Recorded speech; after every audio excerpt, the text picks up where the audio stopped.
Eric Arthur Blair, who would become known to history as George Orwell, was born in Motihari, Bengal, India, on June 25, 1903. At the time, Bengal was a vast province of the British Empire. Richard Walmsley Blair, his father, was born in 1857 and migrated to India at the age of 18 to serve as an opium agent for the civil service. In this capacity, he oversaw the production of a substance that was predominantly exported to China and generated enormous profits for the British Empire. At the time of their marriage, Ida Mabel Limousin, the mother of Eric, was 21 years old. She was born in Surrey to a French father and an English mother. During her childhood, she resided in Moulmein, Burma, the ancestral home of the Limousin family, who were prominent merchants and traders. Ida was a governess at the time of her matrimonial union with her husband. During their time together, she accompanied him on his administrative travels across the nation. Richard Walmsley Blair wed Ida, who was half his age. At the age of 39, the couple would go on to have 2 children. Marjorie, their eldest daughter, was born in 1898, and Eric, shortly after Richard was transferred to a new post near the Nepalese border in Motihari in 1903, was born. Despite having aristocratic ties dating back to the 18th century, the Blair family remained upper middle class at the time of Eric's birth. However, the majority of their wealth had been depleted. Although Eric did not have a privileged upbringing as a child, he developed an understanding of privilege within the British social system. Eric travelled to England in 1904 with his mother and sister, while his father remained in India.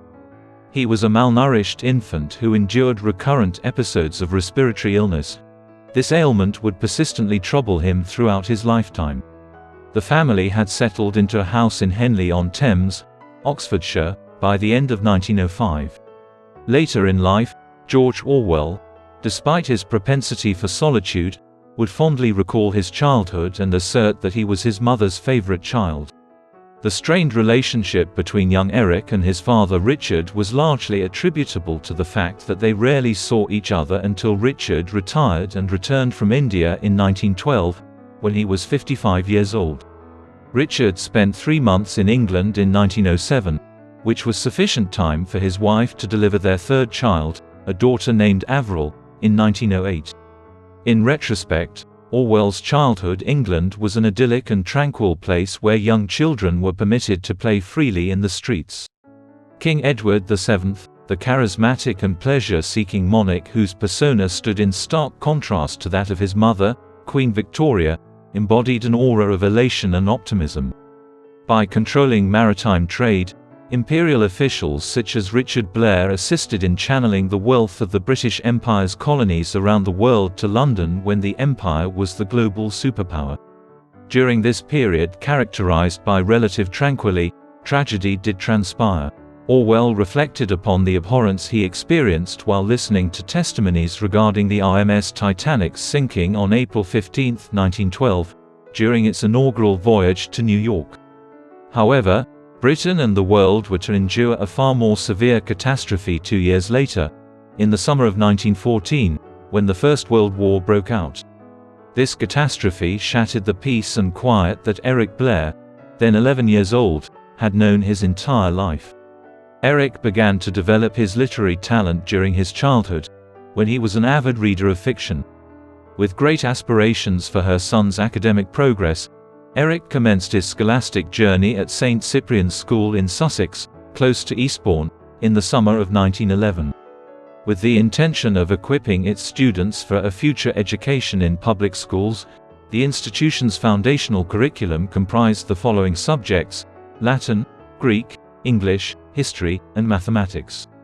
Eric demonstrated exceptional academic prowess throughout his 5 years at St. Cyprian's, finishing in the upper echelons of his class in every subject and exhibiting a talent for cricket.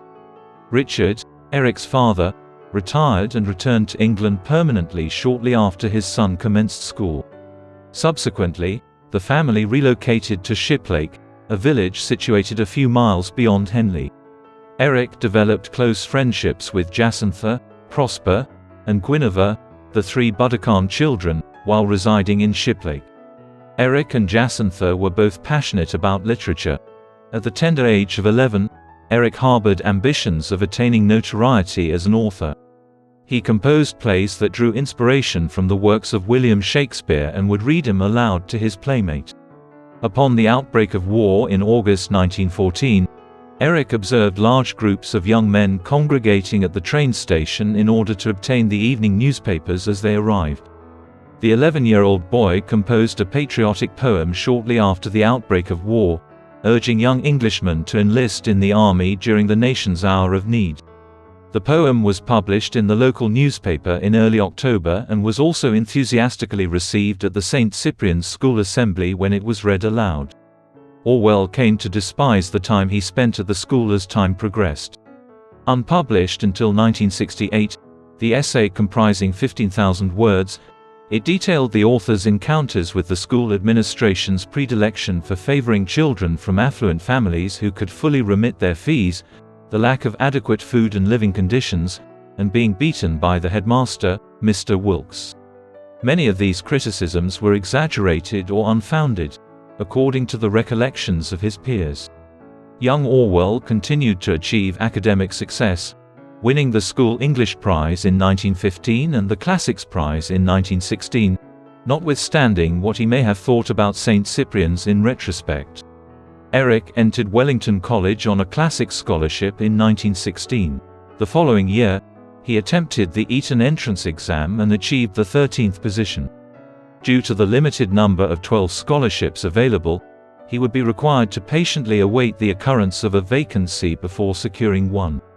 Upon the opening of a vacancy at Eton at the start of 1917, Orwell transferred there following a term at Wellington. Eton College, established in 1440 by King Henry VI, continues to be the preeminent public educational institution in England, serving as a nirvana for the nation's political and social elite. Orwell's concise memoirs spanning over 4 years at Eton conveyed the notion that he did not belong there, placing particular emphasis on the scholarship that supported his attendance and consequently labeling him socially inferior to the majority of the student body.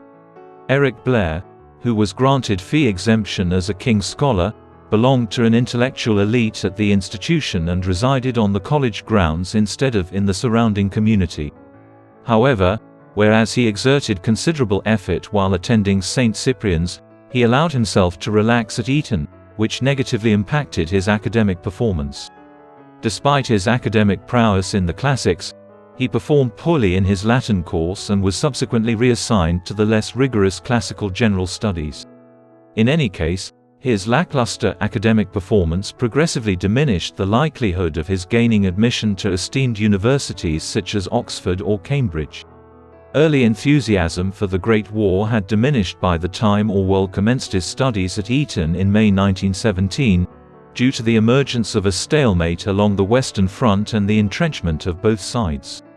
Beyond the mere continuation of the war in the background and the re-entry of senior educators into the faculty to substitute for younger recruits, the schoolchildren at Eton displayed little interest in the conflict. The Russian Revolution of that year also appeared to have elapsed without much notice. However, the war significantly affected the Blair family. Richard Blair, then 60 years old, enlisted as a second lieutenant and relocated to France in 1917, whereas Ida relocated to London to begin employment at the Ministry of Pensions. Although the Blairs had returned to Henley in 1915, the residence was leased to tenants during that time. Therefore, Eric and his younger sister Avril spent their vacations with the Buddicommes. Throughout this period, Jacintha remained informed of Eric's literary aspirations and sources of inspiration, of which G.K.'s work was a particular source of influence. Wells, H.G. Chesterton, and D.H. Lawrence, page number. Following Richard Blair's 1919 return from France and continuing through the war, Eric continued to devote the majority of his time to the Buddicommes. His deep affection for Jacintha, which he conveyed through the poetic works he composed for her, approached romantic proportions. Eric was in his final year at Eton in 1920 when his parents initiated deliberations regarding his future. His mother and Eric both harbored the same ambition of attending university. However, Richard Blair adamant that his son should pursue the Imperial Civil Service, a path that had been paved by him.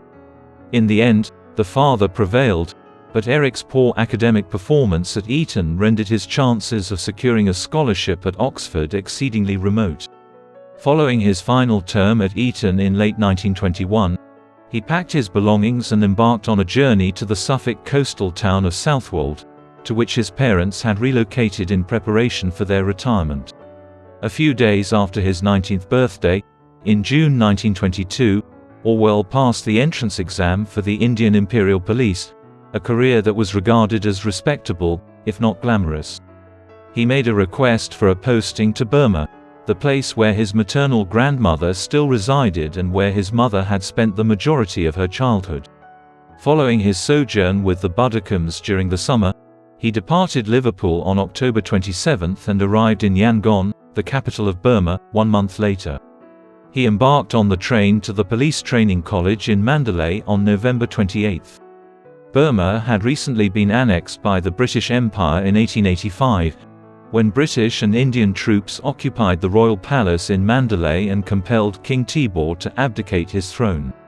At the time of Orwell's arrival, the country had only recently undergone this transition. The principal impetus behind the British conquest of Burma was economic, including the desire to acquire inexpensive rice, oil, and timber. In contrast to the majority of other colonies, the British formally annexed Burma to India and dismantled its political institutions, leaving the nation effectively governed by the military. Upon Orwell's enlistment in the police force, Burma was experiencing a decline in the political unrest that had persisted since the British conquest, while the crime rate had escalated. There were 800 murders committed in 1924, and the prison population was approximately 16,000. Furthermore, a recent immigrant from Europe would have discovered the nation to be an unfamiliar and unwelcoming environment, given its climate characterized by prolonged monsoon seasons, extreme heat, and frequent wild animal attacks that claimed the lives of more than 100 individuals annually. Orwell learned Burmese rapidly during his training and, according to reports, could converse with Burmese priests within a few years. However, he maintained a reclusive demeanor and lacked the propensity for heavy drinking that was characteristic of the Burmese police force. In January 1924, Orwell was assigned to Maiwangma, situated in the delta of the Irrawaddy River, approximately 100 miles west of Yangon, subsequent to his completion of training. In his capacity as the assistant to the district superintendent, he oversaw a police station staffed by approximately 20 to 30 individuals.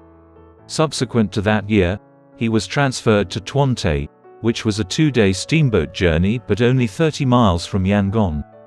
In his capacity as a subdivision officer, he was tasked with supervising the police station and collecting intelligence from the local villages. He was appointed to Sirium by the end of the year as an assistant district superintendent, with the primary responsibility of safeguarding the Burma Oil Company refinery's operations. Located across the Bago River from Yangon, Sirium was one of the few locations in the country where Orwell could indulge in Western-style luxuries, which contributed to his increased happiness. In April 1926, he was assigned to Molmine, an additional desirable location where he could establish connections with his aunt and grandmother. He was transferred to Kata, situated west of Mandalay on the banks of the Irrawaddy River, at the end of the year. While there, he contracted dengue fever. In July 1927, he was authorized to take a 6-month leave of absence to recuperate in England. Despite having been granted leave on account of his illness, Orwell never returned to Burma following his departure in late July 1927. However, the 4.5 years that Orwell spent in Burma had a profound impact on him and his subsequent literary trajectory. While acknowledging the brutality of British imperial rule, he was also astounded by certain native Burmese practices that were considered backward and primitive by Europeans at the time. In September 1927, as his family was on vacation in Cornwall, he made the momentous announcement that he was leaving the Burma police and relocating to pursue a writing career. The unforeseen proclamation elicited a vehement response from Orwell's parents and resulted in a protracted estrangement between the two of them. In the autumn of that year, he traveled to Cambridge to seek the counsel of a former Eton tutor regarding the initiation of a literary profession. After receiving the recommendation to relocate to a city with a greater concentration of writers and editors, Orwell made the decision to do so himself. In West London, on Portobello Road, he resided. Late in 1927, he resolved to don ragged clothing and embark on the first of numerous tramping expeditions to Limehouse in the working-class East End of London.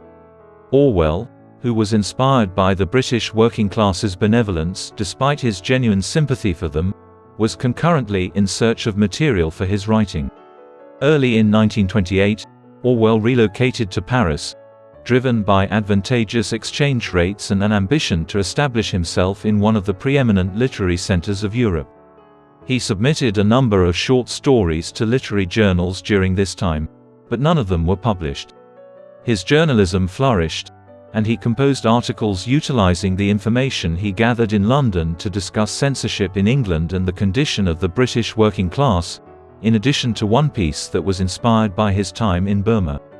During his first year in Paris, Orwell resided in the Bohemian Latin Quarter with other writers and artists, and he and his aunt Nellie Limousin, who lived nearby, were frequently spotted at social events. Following his influenza-related hospitalization in March 1929, Orwell and a Russian friend, with whom he worked as a dishwasher in a large hotel and subsequently a restaurant, endured several months of abject poverty.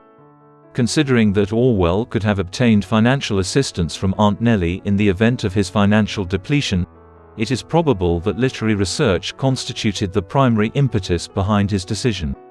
By living and working in the same environment as the destitute of Paris, Orwell was able to witness and experience the filth and squalor that he later detailed in his 1933 debut novel, Down and Out in Paris and London. In December 1929, after nearly 2 years in Paris, Orwell returned to Southwold. He had composed The Spike, a piece set in Paris that alluded to his time spent as a tramp in London. The Adelphi magazine accepted it for publication after he submitted it. However, despite undergoing multiple revisions, it was not released until 1931. At the time, editors of the progressive magazine The Adelphi, Sir Richard Rees and Max Plowman, were both active in working-class organizations. Until the latter part of his life, Orwell maintained close friendships with both men following their initial encounter in 1930. In spite of his tense paternal bond and Southwold's renown as a haven for the British aristocracy, Orwell maintained a substantial presence in the region for the following 5 years, operating from his bedroom in the family residence and sparking the family's occasional scandal with his nonconformist lifestyle. In addition to penning articles detailing his travels through France, Orwell contributed frequently to the Adelphi by 1931, where he served as a book reviewer. He supported himself through tutoring the children of close acquaintances, in addition to frequently trampling in London and, at one point, working as a housekeeper for a Limehouse family whose children were amused by his affluent accent. During September 1931, Orwell embarked on a 2-week labour trek to Kent, where he laboured in the hop fields. This undertaking functioned as a summer vacation for the labour force residing in the East End of London. Orwell meticulously documented his expedition, in which he and the companions he made en route from London were compelled to pilfer food and supplies to survive. Orwell was forced to write to Southwold, pleading for 10 shillings from his family, due to the dire financial situation. However, upon reaching the hop fields, he was astounded by the extraordinary generosity of his fellow pickers, who supplied him with food. While Orwell made an effort to blend in with his companions by maintaining a Cockney accent, he would occasionally revert to his native style of speech. This merely increased the compassion of his companions, who came to the conclusion that he had descended into the world. On September 19, Orwell was remunerated for the 15 days of labouring in the fields for more than 10 hours per day. After deducting the train fares, he earned 16 shillings from the undertaking. He composed his hop-picking journal while employed at the Billingsgate Fish Market in London. Because the substandard living conditions at his inexpensive lodgings on Tooley Street near London Bridge were intolerable, Orwell begged his parents for financial assistance so he could relocate to the considerably more upscale Harrow Road in West London. Orwell successfully obtained the services of literary agent Leonard Moore in early 1932. During that period, he was vying for publication of the manuscript of A Scullion's Diary, a narrative derived from his travels to Paris. The poet T.S. had received the draft of this work. Faber and Faber's Eliot found it intriguing but deemed it to be too brief. A master's position was secured at Hawthorne's High School for Boys in Hayes, located on the western outskirts of London, during this time. He remarked that the institution was one of the most damned places I have ever set foot in. In June, Moore informed him that publisher Victor Gollancz was offering an advance of £40 to publish A Scullion's Diary. It was published in Paris and London in January 1933 under the title Down and Out subsequent to the suggested revisions. The author of the work, Eric Blair, insisted on adopting a pseudonym and ultimately settled on the name George Orwell, which he justified as a good round English name. The name George originates from the River Orwell, which flows through Ipswich, Suffolk, and is derived from St. George, the patron saint of England. 5 years after his return from Burma, Eric Arthur Blair, then 29 years old, had achieved publication as the novelist George Orwell. Despite Down and Out garnering positive reviews and being included in the Sunday Express list of bestsellers of the week, Orwell's personal and professional circumstances continued to be precarious. Despite the fact that his intelligence and wit were acknowledged by his contemporaries, his writing was unoriginal and considered archaic at the time. By the time he was nearly 30, he was a miserable individual who attended the Anglican Church in Hayes in an attempt to find solace in religion, despite the fact that he would later be critical of religious practice. His inability to support himself through writing compelled him to accept a teaching position he found unappealing. Therefore, he transferred to Frayes College in Uxbridge in 1933 to instruct French. Over time, he encountered obstacles in his romantic endeavors in Southwold. He proposed in 1930 to Brenda Salkeld, the daughter of a nearby school clergyman who preferred to maintain their friendship. Eleanor Jacques and he were romantically involved in 1931. However, by that time, she had entered into a matrimonial union with Orwell's friend Dennis Collings. She was to wed him in 1934. Burmese Days, a novel inspired by Orwell's time in Burma, was initially sent to Moore in January 1933 with 100 pages. By November 1933, Moore had received the finished manuscript. Following a severe bout of pneumonia in late December, Orwell returned to Southwold in the new year to recuperate. It was at Southwold that he learned Gollancz had declined Burmese Days out of concern that he might be held liable for libel. Subsequently, in October 1934, the novel was initially released in the United States via Harper Brothers, an American publisher. The novel takes place in the fictitious town of Kyauktada, which is inspired by Orwell's final posting in Katha, Burma, prior to his repatriation to England. John Flory, the protagonist, is an unmarried teak merchant who finds the company of the local European community tedious and would rather be in the company of an Indian hospital physician. Flory rejects his Burmese mistress in favor of Elizabeth Lackerstein, the niece of the timber firm's manager, whom he falls in love with. Nevertheless, upon the advent of Lieutenant Verrill, an army officer, Elizabeth is compelled to transfer her feelings towards the man who holds more promising opportunities. Flory, meanwhile, defends the reputation of his Indian friend Dr. Varaswamy against attacks by the corrupt Burmese businessman Yupo Kyan. Kyan's endeavors engender animosity between the European and Burmese communities. Flory's assistance in quelling an anti-British riot elevates him to the status of a hero.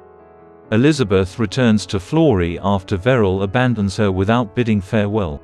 However, she later forsakes him once more when Yupo Kyan induces his former mistress to stage a public affair regarding their affair in exchange for a bribe.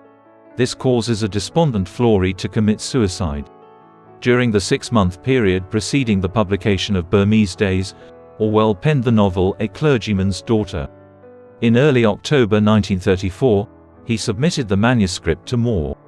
Dorothy Hare, the protagonist of the novel, is the progeny of a Suffolk rector who is driven to London subsequent to experiencing a severe mental breakdown. The narrative chronicles her ordeal, beginning with her enrollment in a collective of tramps engaged in picketing in Kent and culminating in a boarding house for prostitutes in London. Subsequently, she endures a night of begging in Trafalgar Square and finds employment at a private school in West London. Ultimately, a friend rescues her, allowing her to return home.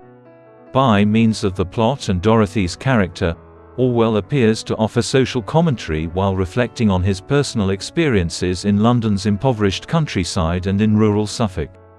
Possibly as a consequence of this, Orwell developed a negative sentiment towards the book and forbade its reprint during his lifetime.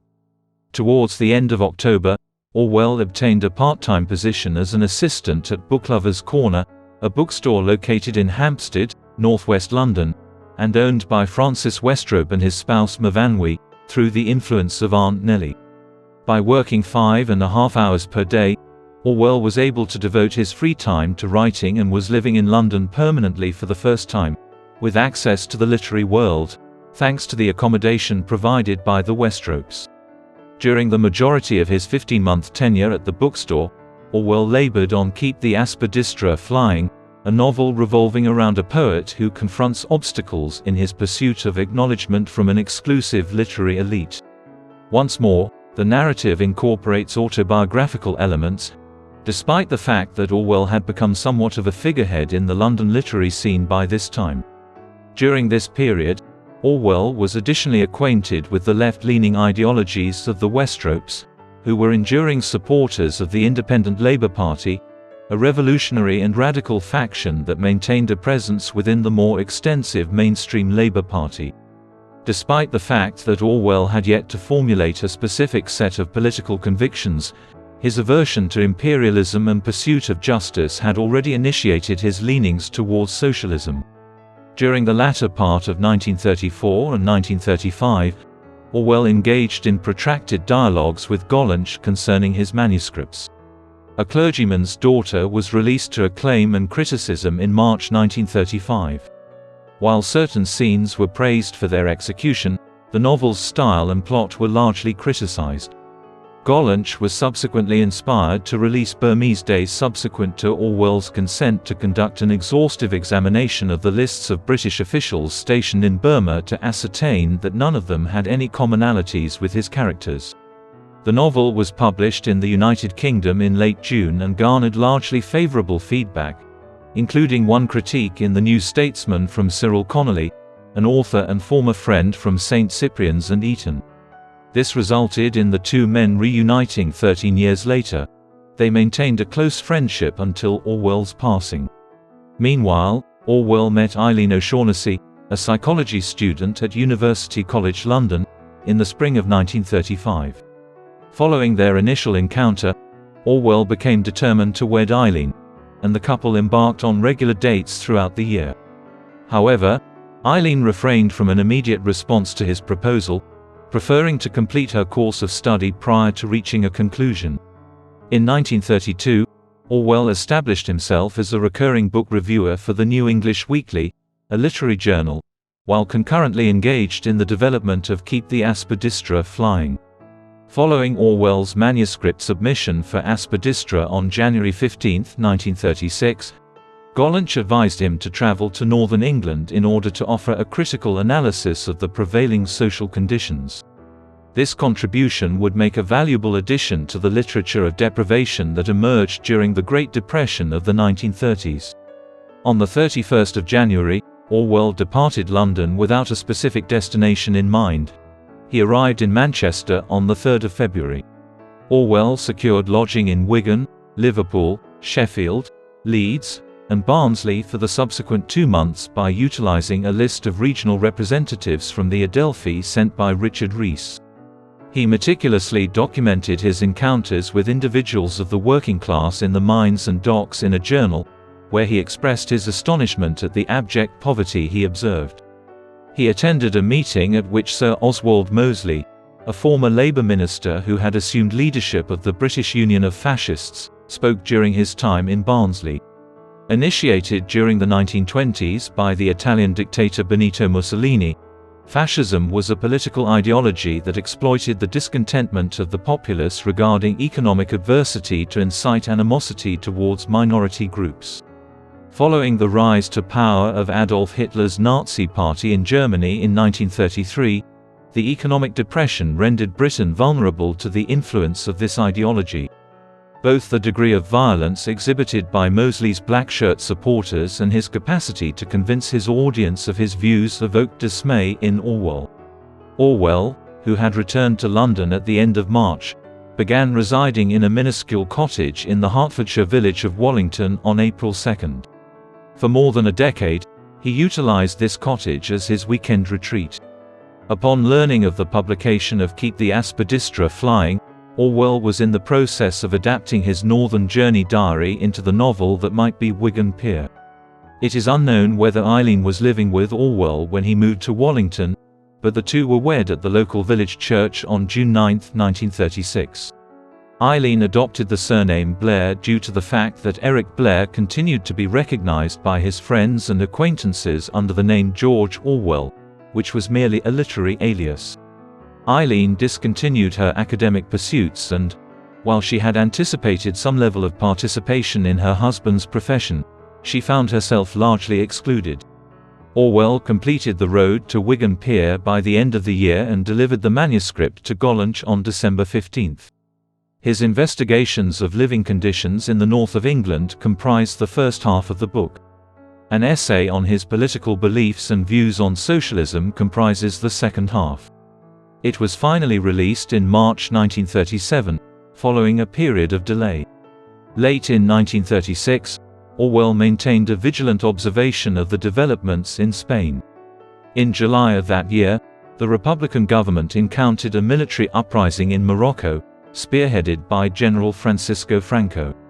In an effort to defend itself against the impending full-scale civil war, the Republican government opted to provide trade union militias with arms.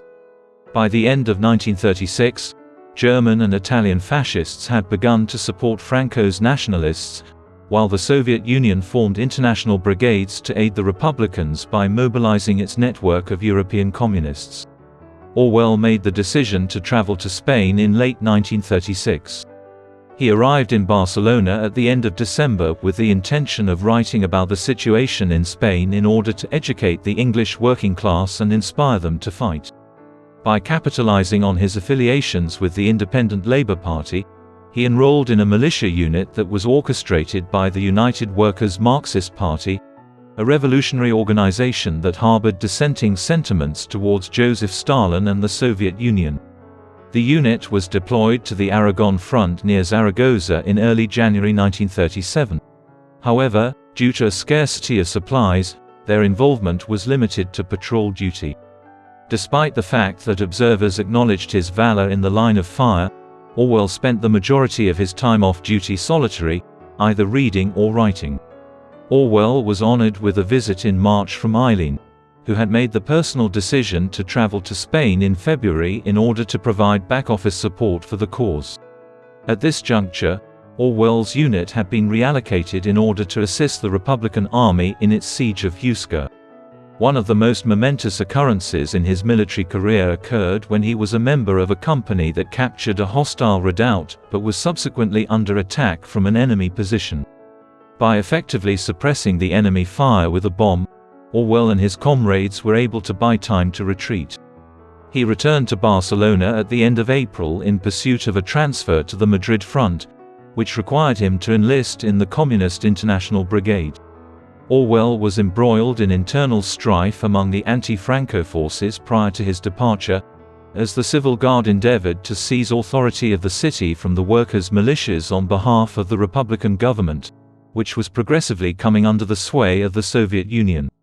Orwell was confined to a rooftop observatory for a duration of 3 days prior to the arrival of government troops on May 6, which effectively dissolved the militias. Under these conditions, Orwell made the decision to revisit the Aragon front, where he was fatally shot in the throat by an enemy sniper on May 20. Following a series of hospital transfers, he was deemed unfit and issued his discharge papers. Upon his June 21 return to Barcelona, Orwell and Eileen were entangled in the government's repression of the United Workers' Marxist Party and its adherents. They narrowly escaped Spain by the British consulate returning their passports. The subsequent 6 months that Orwell spent in Spain profoundly influenced his life. Spain not only significantly influenced his political stance, but also appears prominently in his book reviews and articles. Furthermore, his anti-communist and anti-Stalinist sentiments were shaped by his experiences in Barcelona. The New Statesman rejected his eyewitness account of the events in Barcelona, which he had submitted upon his return to England, on the grounds that articles critical of the Republican government constituted pro-Franco propaganda. Homage to Catalonia, an extensive account of Orwell's Spanish exploits, was the opus on which he spent the latter half of 1937 in Wallington. Throughout the autumn, Orwell diligently monitored developments in Spain, accepting with resignation that Franco's gradual yet consistent progress into Republican territory would be beyond thwart. Orwell completed the book by the end of the year and submitted it to his new publisher, Secker and Warburg, out of concern that Gollancz would reject it for its anti-Stalinist inclinations. Despite receiving some favorable reviews, Homage to Catalonia was a commercial failure upon its April 1938 publication, selling fewer than 700 copies by the end of the year. In the interim, Orwell had been gravely ill with lung problems since early March. He spent over 5 months at the Preston Hall Sanatorium in Kent, where he joined the Independent Labour Party and declared that the Communists were merely a front for Soviet policy, while the Labour Party had integrated itself into the mainstream elite. Orwell travelled to Morocco with Eileen in September. However, despite the intention of rejuvenating his health, he harboured resentment towards the 6-month sojourn in the nation. With a strong desire to revisit England, he devoted his time to composing Coming Up for Air, a novel in which the protagonist George Bowling, driven by nostalgia, travels to Oxfordshire to see his hometown. However, upon his arrival, he is astonished to discover that it had undergone a complete transformation, which causes him to lament the relentless advancement and commercialization of modernity. The manuscript was presented to Moore by Orwell upon his return to England on March 30, 1939. Following its June publication by Gollancz, the book was considerably more successful than Homage to Catalonia, selling out of its initial run of 2,000 copies.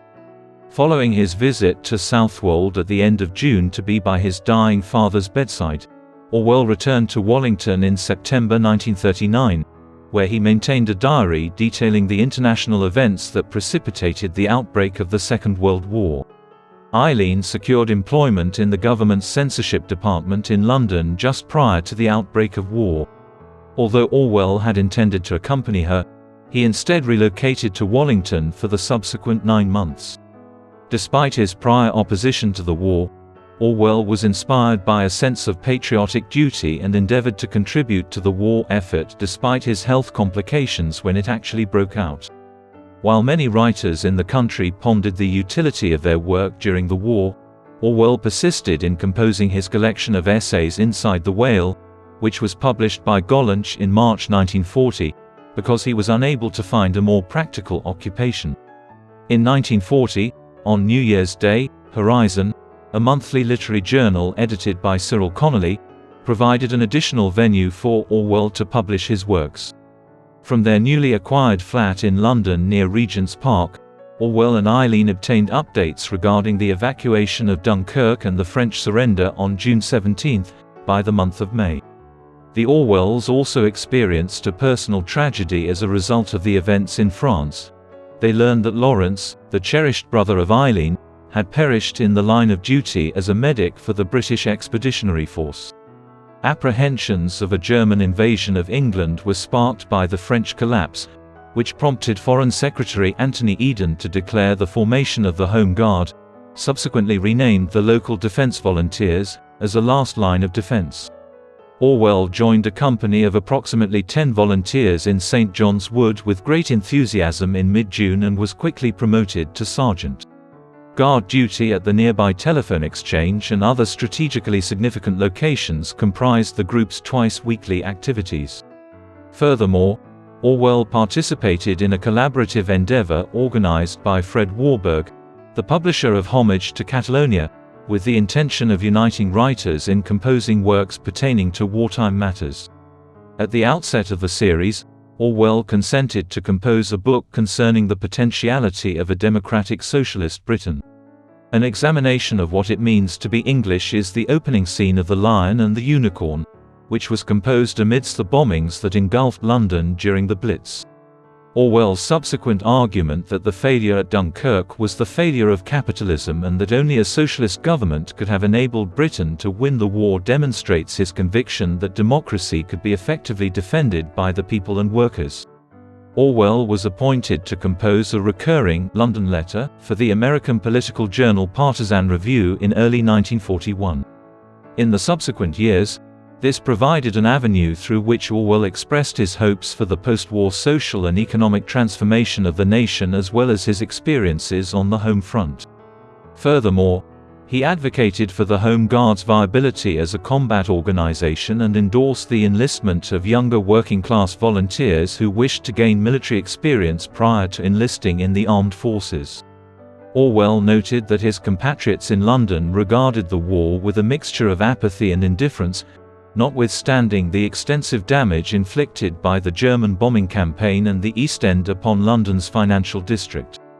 By 1941, the likelihood of a German invasion had become improbable, thanks to the Royal Air Force's successful thwarting of the Germans' bid for aerial supremacy during the Battle of Britain. However, as the invasion threat diminished, Orwell was disheartened by the reports of setbacks suffered by the British and Allied forces in the Middle East, North Africa, and Greece. Orwell was not optimistic upon hearing of Hitler's invasion of the Soviet Union on June 22.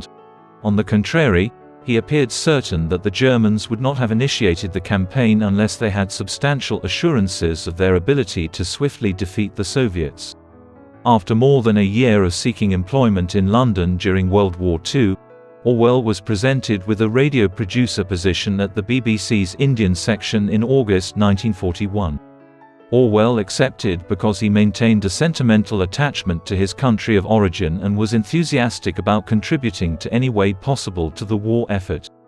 The position required the preparation of 3 English-language daily news commentaries that were distributed throughout India, Malaya, and Indonesia, all of which were occupied territories by the Japanese.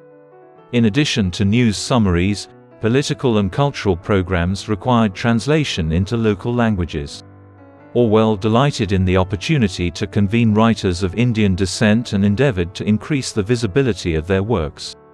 Orwell, who had to walk a fine line due to the continued political unrest in India caused by nationalists seeking independence, grew weary of third-party interference, including the India Office of the Government, which complained on occasion about his work and the guests he invited. Upon resuming his diary in March 1942 following a 6-month absence, Orwell remarked, "At this moment, our endeavors appear futile, if not slightly worse than useless." He was perplexed as to whether or not he had any audience. It was not until the latter half of the 1940s that he became aware that his broadcasts had provided vital information to individuals enduring Japanese occupation. His literary output was influenced by his preoccupation with Indian affairs during his tenure at the BBC, as evidenced by a 1942 essay on Rudyard Kipling published in Horizon. In this essay, Orwell criticized the economic exploitation of India, but could not conceal his admiration for the action men who constructed the empire. Orwell followed the diplomatic mission led by Sir Stafford Cripps, who had recently been appointed leader of the House of Commons in the wartime government, with great concern for the post-war state of India. Cripps embarked on a mission to India in March 1942 with the intention of securing the support of Indian nationalists in exchange for self-government after the war. However, the endeavour was unsuccessful as neither the British government nor Indian nationalists agreed to his terms. Orwell held Cripps in high regard due to his unwavering commitment to his beliefs.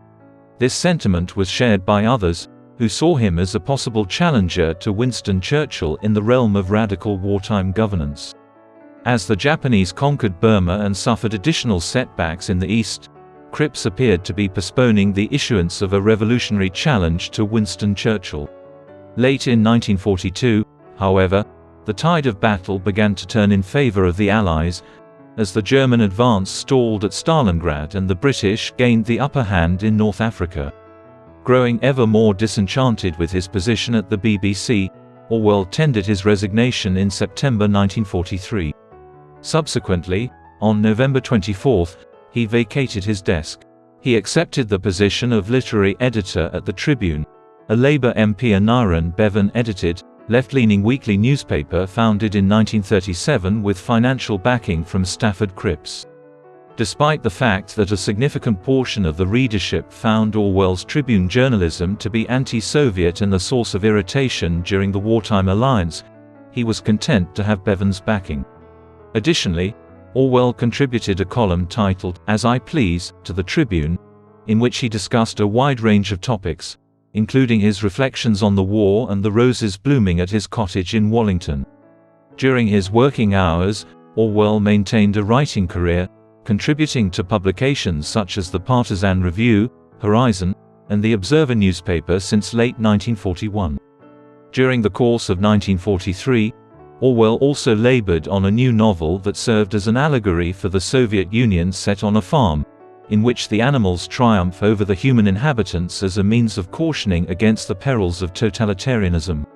Upon the completion of the manuscript in February 1944, Orwell foresaw the formidable task of securing a publisher for Animal Farm, given the prevailing favorable sentiments towards Stalin and the Soviet Union at the time. Orwell dedicated the initial months of 1944 to the search for a publisher, cognizant of the fact that Gollancz, despite his opposition to Stalinism, would not be amenable to publishing a satirical work of the Soviet Union. Jonathan Cape, who had read the manuscript in May, was considering publishing it. However, by the end of June, he conveyed to Leonard Moore that he had received guidance from a Ministry of Information official to withhold the publication of a book that would be so offensive to the Soviets. Orwell initially declined to communicate with Warburg due to his awareness of the company's paper shortage during World War II. However, in July, he was assured that the organization was ready to publish Animal Farm provided they could procure the necessary printing paper.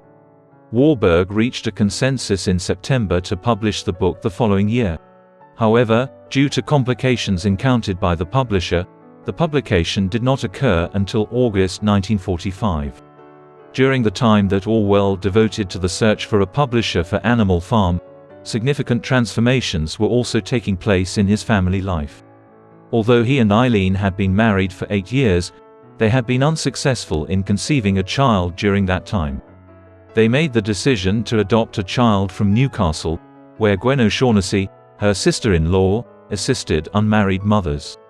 Richard Horatio Blair, an illegitimate son born on May 14, 1944, was later given the name of his adoptive parents.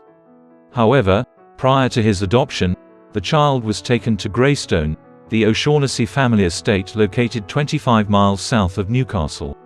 The Orwells' flat was bombed at the end of June, and they did not move into a new Islington flat until October, when Richard was brought down from Newcastle. Eileen resigned from her position at the Ministry of Information in 1942 to accept a position at the Ministry of Food, but she did so with the intention of assuming complete care for the infant. Orwell departed for Paris in February 1945, having accepted a position as a war correspondent for The Observer and the Manchester Evening News. In the interim, Eileen and Richard continued their residence at Greystone. Eileen became ill in London while coordinating the legal requirements for Richard's adoption. A medical examination revealed that she had developed multiple tumors on her uterus. She was advised to undergo an immediate hysterectomy at the Newcastle Hospital on March 29. Her demise from cardiac failure occurred shortly after she was administered anesthesia at the age of 39.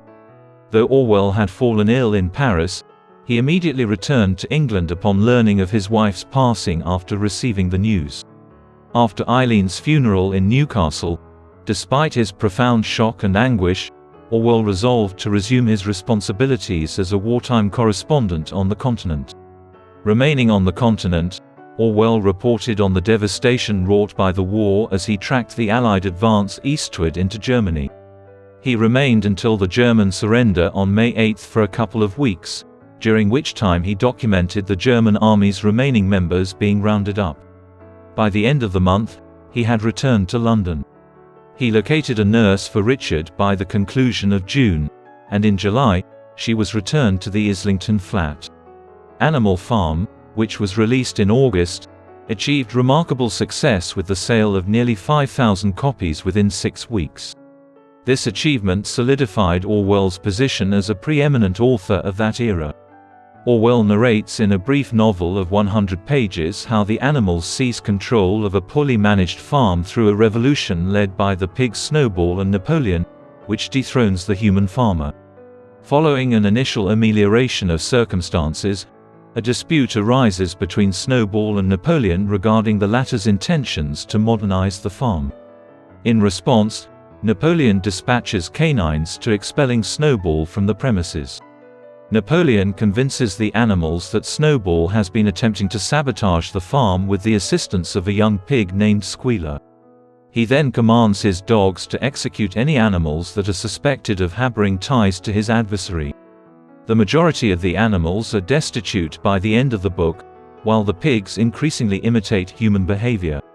Animal Farm was written by George Orwell as a critique of Stalin's authoritarian tactics, his distortion of reality, and the establishment of an entrenched elite that bore many resemblances to the ancient Russian aristocracy while betraying the tenets of socialism. Napoleon and Snowball, as portrayed in Animal Farm, symbolize Stalin and his adversary Leon Trotsky, the Soviet revolutionary leader who served as the personal assistant to Vladimir Lenin subsequent to the 1917 revolution and was widely anticipated to succeed Lenin as leader upon his demise in 1924. In contrast, Stalin outmaneuvered Trotsky and his allies throughout the 1920s. Despite being exiled in 1929, Trotsky remained a target of persecution at the hands of Stalin's agents. Those who opposed Stalin in the Soviet Union were consistently labeled Trotskyists and expelled from the party. Furthermore, Trotsky himself met his demise in 1940 at the hands of a Stalinist agent in Mexico. Following the extraordinary triumph of the book, Orwell harbored concerns that British conservatives might misconstrue it as a critique of socialism as opposed to Stalin. Consequently, he wished to unequivocally declare his continued ardor for socialism. Despite Orwell's approval of the Labour government led by Clement Attlee's election in July 1945, his aspirations for further revolutionary political transformation went unfulfilled.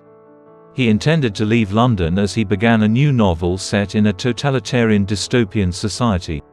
Eileen had written to her husband shortly before her death, bemoaning that he was overburdened with writing for newspapers and journals. The couple had contemplated relocating to the countryside, where Orwell would have additional time to devote to his fictional endeavors. By September 1945, Orwell had decided to relocate to the Inner Hebrides island of Jura, Scotland.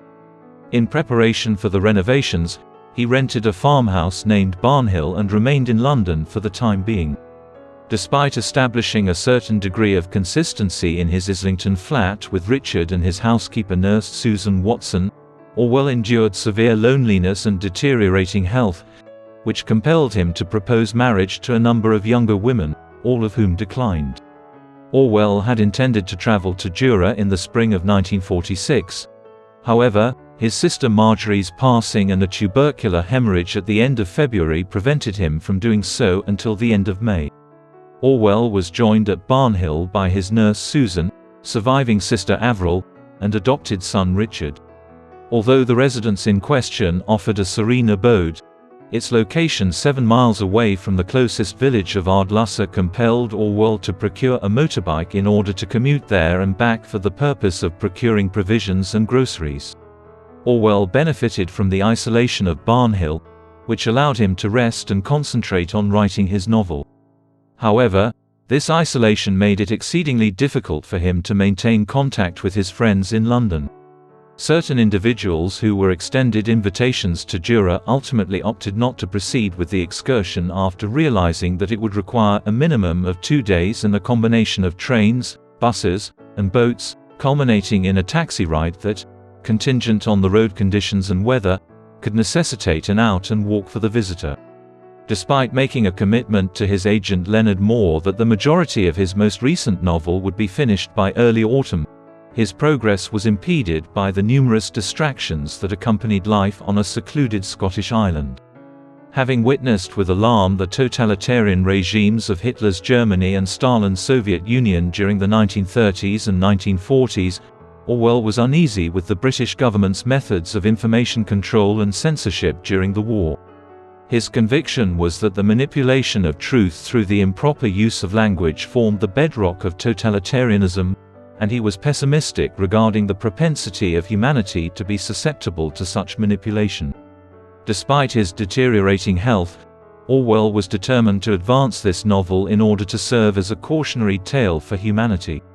He returned to London in September, having completed approximately 50 pages of the manuscript, in order to meet with friends and finalize professional arrangements. In the interim, a BBC radio adaptation of Animal Farm aired in January 1947, and after convincing Victor Gollancz to release him from his contract, Orwell changed his primary publisher to Secker and Warburg. Orwell returned to Barnhill in April and was eager to complete the novel by early 1948. However, his persistent illness prevented him from doing so. Following a disagreement with Avril, Orwell's sister, Susan Watson, departed permanently from Barnhill the year prior. However, Richard Rees assumed the responsibility of spending the majority of the year at Barnhill, providing care for Orwell. Almost finished with the first draft of the novel, his November trip to London was cancelled when it became apparent that he was too ill to travel. A physician en route to Ardlussa diagnosed Orwell with tuberculosis, and he was admitted to a hospital near Glasgow shortly before Christmas. In the spring, as his condition improved, he returned to Jura and resumed working on the second draft of the novel, defying his physician's orders to rest for 6 hours per day. The manuscript was prepared for typification in October. However, Orwell, who had relapsed into a critical illness, requested Warburg to locate a typist willing to travel to Barnhill. However, by mid-November, no such typist could be located, so the author proceeded with the task personally. The novel was given the title 1984 by Orwell and his publisher, who also selected a future year in which the events detailed could potentially transpire. Orwell departed Jura permanently in 1949 to reside at a sanatorium situated in the Cotswolds. In contrast, Warburg was visibly distressed upon perusing Orwell's manuscript, misinterpreting it for a satirical critique of the Soviet Union and harboring concerns that it could be exploited for anti-Soviet propaganda purposes.